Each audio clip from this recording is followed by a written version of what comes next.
baby, I want to dive into, not only your background as a professional athlete yourself, but how that helps you as a trainer because you have a better understanding, right? Sometimes you hear about people that never played the sport, but they're so knowledgeable about it that there is a benefit to that when they can apply that knowledge and advice to people. But it's just different when you've been there, done that, right? So let's talk about your career as a professional so we can paint that picture before we get into how that allows you to help people who are doing that same thing. So, when you first became a professional, it wasn't in the NFL, right? Correct me if I'm wrong. You went to No, no. CFL first, right?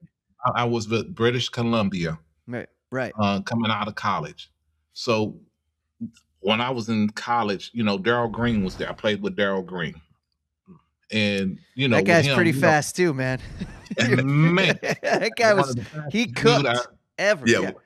man. So we played together, and we also ran track together. Mhm. And I for me to learn on how he did it helped me out a lot on how he trained. Uh, and to this day, we still talk. Like every month, we'll talk and have a conversation and stuff. But it's how he trained, and I looked at that and I said, okay, I got to do what he did.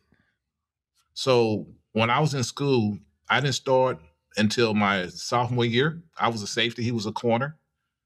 And then when he left, I moved to corner. Mhm. And then I had some situations going in my life, so I sat out for about a year and a half. Okay. That's And then I wow, that's came back significant. and played. I came back. My head coach called me. He said, "Man, come on back." So I went back and played. This when Johnny Bailey was there. Heath Sherman. Yeah. Johnny Bailey was the Harlem Hill uh, trophy winner. It's almost like the Heisman Trophy in Division II. He won that 3 years. So he was there. Uh, so that's when I knew a lot of these younger guys too. Okay. So that was in '87. And so when I went to the CFL, I tried out with them. They said, "Hey, yeah, come on." So I thought I was going to get drafted Mhm. because a lot of scouts were talking to me. We had pro day and all that kind of stuff, but I never got that call. So my agent's like, "Man, look, let's just go to Canada." So I go up to Canada, go through camp, and it was different. I was just like, okay, what the hell? Everybody's just going everywhere. Wide ass field. Yeah, the I field trained is oh, hard. that field is those hash marks, man. They feel it's like a Man, dude, it was. You think you got somebody covered? You still got another 10 yards to cover. yeah, I'm Yeah, like, two dude, more yards. 10 more yeah. yards. It's a So big everything field. was fast and stuff, man. And then went through that, and then I got released. And then my agent called the Cowboys, Mhm.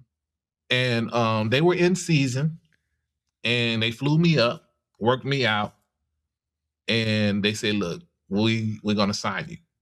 I said, "Okay." And they said, "Well, we want you to meet Tom Landry." Man, when I walked through that door and I saw Tom Landry, I could have sworn he was like 6'6". It was just the aura he had when you walked in that room. And I was just like, oh my God, I'm here. Well, wait a minute, baby. You're talking to a Browns fan over here. So Yeah, Oh, yeah, okay, yeah. okay. he's, Okay. he's not going to be paying no attention to them Cowboy stories. But Landry's he's a legend. Yeah, oh, of course he is. Now And now, I wait, hold on one second, I gotta ask you, when you first did he have the hat on? Did he have the no, he he had didn't his have the hat bald on? head. Yeah, yeah, Yeah, he yeah. had the little bald head with the hair. And Okay, he okay. just had a pleasant voice. Hey, how you doing? I heard you ran fast. He said, we glad to have you. I said, I'm glad to be here. And so, Herschel Walker was there at that time too. Mhm. So my goal was I wanted to challenge him in a 40. And because he beat my friend Mark in the track meet. So I wanted to challenge it. I wanted to get him back. So during the season, it was weird. When they signed me, they said, "Well, we're gonna put you on a chill pill, not a chill pill, but we're just gonna wait." Okay. So I'm signed during the season and think, okay, when they gonna call me, I'm ready to come up. I'm ready to leave. I'm ready to leave. So I was in like halfway through the season. So I'm thinking about to get moved up and do all this stuff. They said, "Nah, we're just gonna hold off until next year. You can come train. We'll do all this." I said, "Cool." So I'm thinking, okay, Cowboys are looking for speed. I did that. That's why they signed me. Mhm. Come to find out, I'm sitting in a meeting for the next year.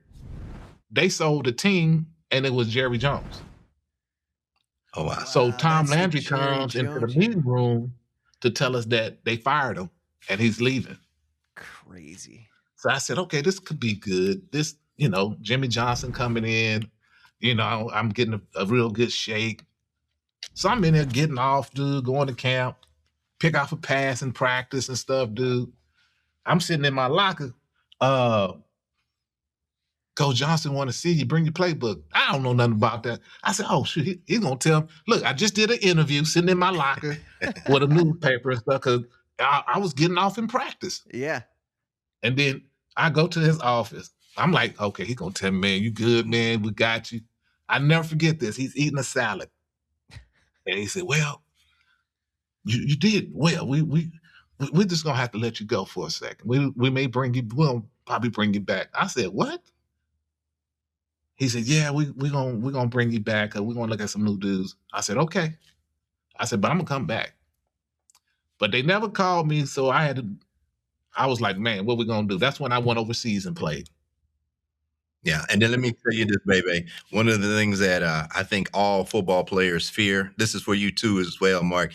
One of the things that's one of the craziest time for all football players is two things you don't want to have done. You don't want to get that knock at the door late at night or early in the morning, and you never want any of your coaches to tell you to come bring your playbook.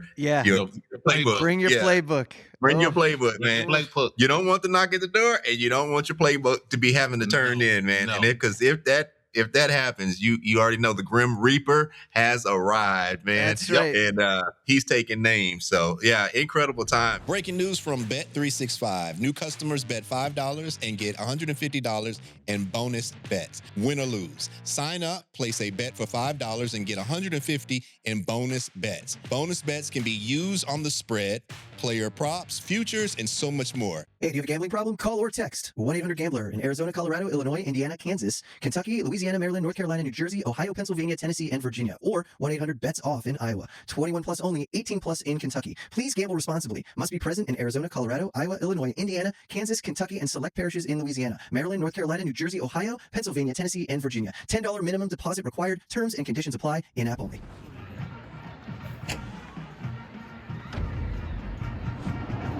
This has been a Playmaker production.